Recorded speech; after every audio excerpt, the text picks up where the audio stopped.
सुशील मोदी जी, जो भाजपा के नेता बेचारे वो है नहीं है, समझ में उनको नहीं आता है, वो प्रयास करते रहते हैं कि कुछ कर ले, हम अपने आकाओं को खुश कर ले, तो बिहार की जनता को, बोली वाली जनता को बरकरार करके वो अपनी राजनीतिक गोटी सेकते रहते हैं।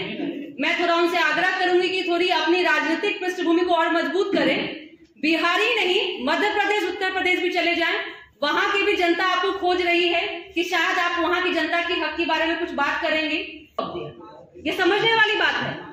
मैं वहां मध्य प्रदेश में 2 दिन में रिपोर्ट सबमिट हो गया, कोई नहीं चिल्लाया, लेकिन बिहार में 41 दिन के बाद रिपोर्ट सबमिट होने के बाद में वो रो रहे थे कि रिपोर्ट कैसे तैयार हो गया। भारतीय जनता पार्टी कभी भी ओबीसी की हक की बात नहीं करेगी, उनको बस राजनीति करनी आती है, उनको लाशों की राजनीति करनी होती है, उनको पिछड़ों की राजनीति करनी होती है, लेकिन हक की बात करने के लिए वो हम सभी के साथ में नहीं होते हैं।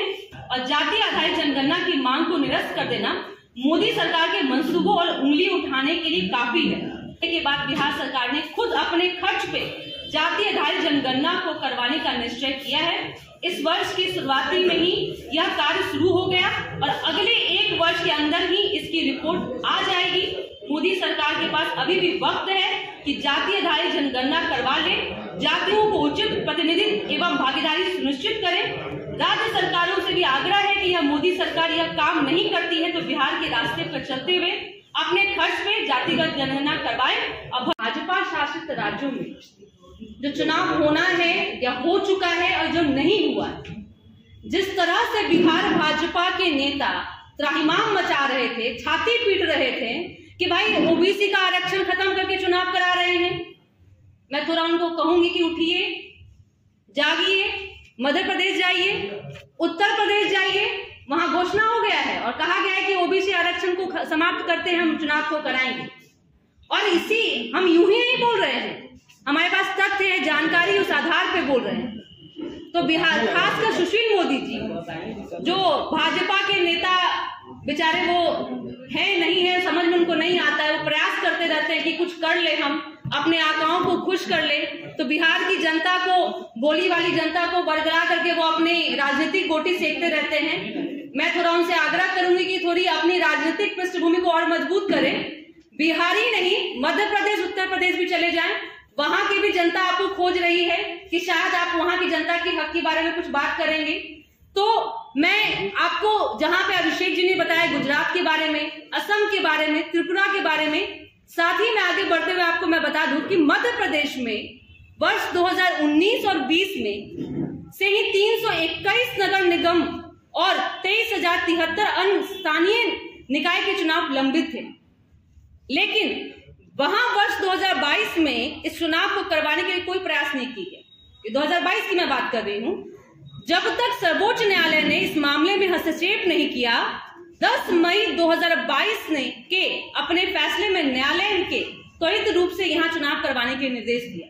मतलब यहाँ चुनाव किसके कारण हो रहा है? वहां के हाईकोर्ट ने इंटरफेयर किया, तब जाके चुनाव हो रहा है। अब मैं 10 मई 2022 के बारे में जो बता रही हूँ, उसमें मध्य प्रदेश में माननीय उच्च न्यायालय ने उसी रीट पिटीशन के जवाब में मध्य प्रदेश सरकार को बिना डेडिकेटेड कमीशन और ट्रिपल टेस्ट के मध्य प्रदेश में ओबीसी आरक्षण के साथ निकाय चुनाव कराने के लिए रोक दिया। मैं कुछ थोड़ा सा आपको यहाँ बिहार के बारे में बता दूं। जब यहाँ पे जिस कारण से इन्होंने चुनाव स्थगित कराने की मांग की गई थी, उसके बाद में हमारे नेता ने कमिटी बना करके 1 महीने में रिपोर्ट तैयार करके चुनाव दोबारा करवाया गया। लेकिन वहां एक मजेदार बात मैं आपको बताऊंगी कि मध्य प्रदेश ने 2 दिन के भीतर न्यायालय को डेडिकेटेड कमीशन का रिपोर्ट सौंप दिया। ये समझने वाली बात है। मैं वहां मध्य प्रदेश में 2 दिन में रिपोर्ट सबमिट हो गया, कोई नहीं चिल्लाया, लेकिन बिहार में 41 दिन के बाद रिपोर्ट सबमिट होने के बाद में वो रो रहे थे कि रिपोर्ट कैसे तैयार हो गया, इनके नेता बन गए भाई, इनके नेता को बना दिया गया है।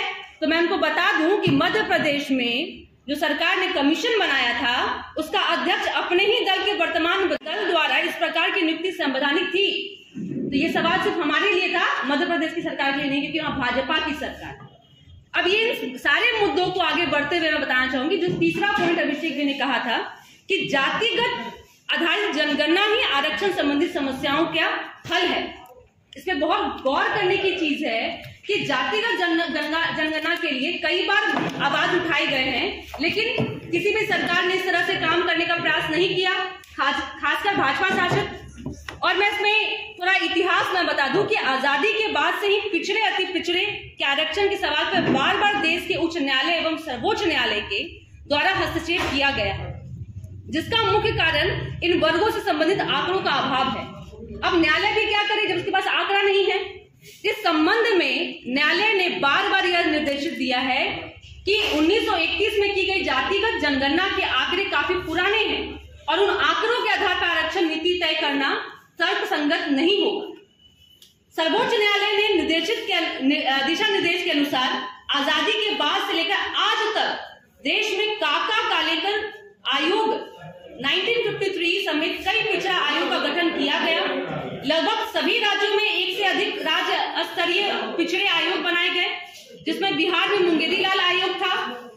पिछले 7 दशक से देश की कार्यपालिका और विधान पालिका द्वारा गठित लगभग सभी पिछड़े आयोग के समाज ने अन्य पिछड़े वर्गों के विकास में मूल्यांकन के साथ ही उसकी सूची के वर्गीकरण और उक्त वर्गीकरण के मानकों के निर्धारित करने के दौरान जातिगत आंकड़े का अभाव में हुई प्रशासनिक परेशानियों का जिक्र बार बार किया।